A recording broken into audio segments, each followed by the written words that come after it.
मध्य प्रदेश में 17 नवंबर को विधानसभा चुनाव के लिए मतदान होंगे। ऐसे में कांग्रेस पार्टी के नेता लगातार भाजपा को घेरने की कोशिश में लगे हुए हैं।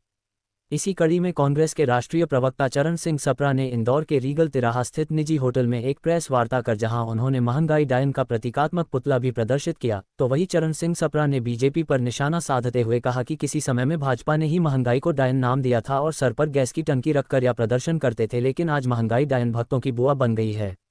चरण सिंह सप्रा ने कहा कि बीजेपी के शासन में आटा, दाल, चावल, तेल आदि जरूरी चीज महंगी है। बीजेपी के नेता किसी समय रोज सड़कों पर उतरते थे, लेकिन आज कोई कुछ बोलने को तैयार नहीं है। वहीं उन्होंने बेरोजगारी और सरकारी भर्तियों सहित शासकीय कर्मियों की विभिन्न मांगों को भी सरकार द्वारा नहीं भरने का आरोप लगाया है। इसके साथ ही कांग्रेस के राष्ट्रीय प्रवक्ता ने आरोप लगाते हुए कहा कि सरकार ने महिलाओं, दिव्यांग, बुजुर्ग लोगों को लंबे समय से पेंशन नहीं मिलने की बात भी उन्होंने कही है। चरण सिंह सप्रा ने कहा कि इस बार भारी बहुमत के साथ कांग्रेस की सरकार बनेगी और कांग्रेस सरकार में महंगाई भी कम होगी। कि बीजेपी के कुशासन, बेरोजगारी, महंगाई और महिला उत्पीड़न की जनता जलाएगी फुलझड़ी। शिवराज की सभी घोषणाएं फुसी बम निकली। कांग्रेस ओल्ड पेंशन स्कीम लाएगी, छटेगा अंधकार, बनेगी कमलनाथ सरकार और दिवाली इस बार कमल नहीं कमलनाथ वाली होगी। दोस्तों, पिछले 18 वर्षों से शिवराज, जिनको मैं ठगराज कहता हूं, ठगराज की सरकार ने सरकारी कर्मचारियों को खूब प्रताड़ित किया है। और ये सरकारी कर्मचारी, जिनको हम रीढ़ की हड्डी कहते हैं,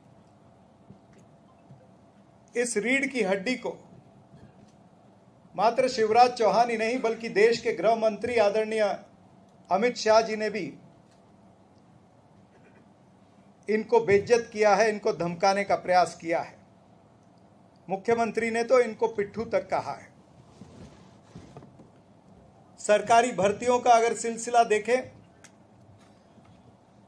तो सरकारी भर्तियों में विलंब और भ्रष्टाचार तो खूब देखा, चाहे वो पटवारी की भर्ती हो, नर्सिंग घोटाला हो, पुलिस की भर्ती हो या और सारी भर्तियां। इनके वेतन मिलने में भी विलंब होता है, भत्ता के भुगतान लेट होते हैं और महंगाई जो है वो अपना चाबुक तो चला ही रही है। इसीलिए हमने ये महंगाई का प्रतीक, महंगाई डायन, ये शीर्षक जो भारतीय जनता पार्टी ने दिया था, ये उनको याद दिलाने के लिए हम कर रहे हैं कि जो महंगाई डायन थी आपके समय में, जब आप विरोधी पक्ष में थे, वो आज भक्तों की भुआ बन गई है। आज इनको ये महंगाई की याद नहीं आ रही। प्याज सेंचुरी तक पहुंच जाता है, कभी टमाटर सेंचुरी मार देता है। जीवन आवश्यक वस्तुएं महंगी हो गई हैं। आटा, दाल, चावल, दिवाली में लगने वाली चीनी, रवा, मैदा, यानी सभी जीवन आवश्यक वस्तुएं जो हैं, खाने का तेल हो, ये सभी चीजें जो है आसमान छू रही हैं।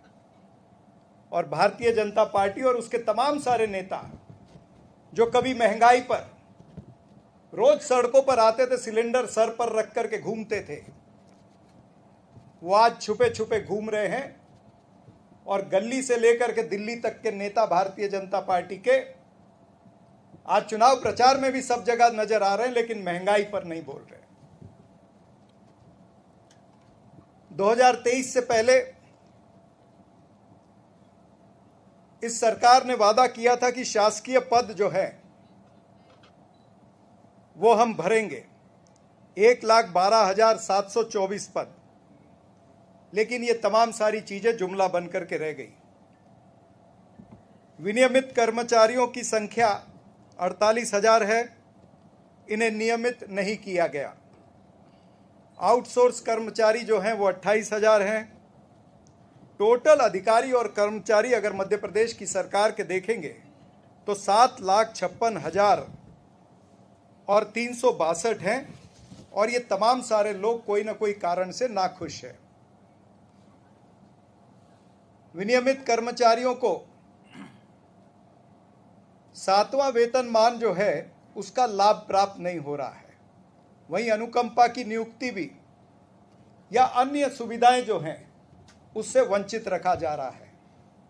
जो डेली वेजेस वर्कर है उसे भी इन्होंने वादा किया था कि विनियमितीकरण हम करेंगे, लेकिन वो मात्र लॉलीपॉप बन करके रह गया है। स्थायी कर्मचारियों को भी 7वां वेतन जो है उसमें विलंब, उसमें भत्ते की सुविधा कभी कभी नहीं मिलती है। इस तरह की चीजें जो है वो बार बार सामने आ रही हैं। हालांकि इन सभी कर्मचारियों ने जो मध्य प्रदेश का और भारतीय जनता पार्टी से जुड़ा हुआ जो एक मजदूर संघ है, भारतीय मजदूर संघ, उस भारतीय मजदूर संघ ने भी ये आवाज उठाई है। कर्मचारियों की आवाज को उन्होंने भी बुलंद करने की कोशिश की है, उनकी तकलीफों को शिवराज चौहान और उनकी सरकार के सामने रखने का प्रयास किया, लेकिन वो भी विफल रहे। Audio Jungle.